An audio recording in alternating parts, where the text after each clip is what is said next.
C'est une journée triste et difficile pour Kristina. À La Réunion depuis 6 mois, elle est originaire d'une petite ville au centre de la Russie. Étudiante en master de sciences humaines, elle a beaucoup de mal à se concentrer pour réviser ses partiels depuis ce matin. Elle espérait que les tensions entre l'Ukraine et la Russie ne dégénéreraient pas. On pouvait sentir la tension, mais quand même, on ne pensait pas que ça arrive. Aujourd'hui, le matin, on se réveille et ça se passe.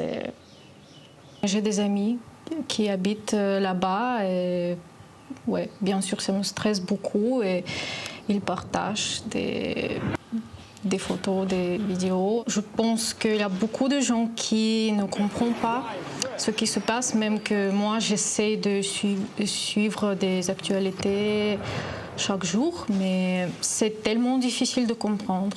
En 21e siècle, ça me brise le cœur qu'on a toujours des guerres. Nous, les citoyens russes, on ne veut pas de la guerre. Et moi, je connais beaucoup de gens ukrainiens qui ne veulent pas non plus. Kristina s'interroge. Que peuvent bien faire les citoyens pour enrayer cette guerre? Elle, la Russe, comprend que la plupart des Ukrainiens puissent revendiquer leur souveraineté. C'est vrai qu'on partage beaucoup avec l'Ukraine au niveau de la culture, mais quand même, l'Ukraine a sa propre culture, sa propre langue, ses propres traditions. Et ce n'est pas la même chose que la Russie. L'Ukraine est indépendante.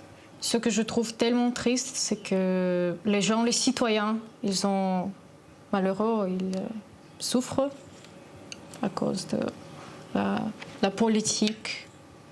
Kristina étudie pour devenir un jour interprète. Sa contribution à elle sera d'aider les gens à mieux se comprendre.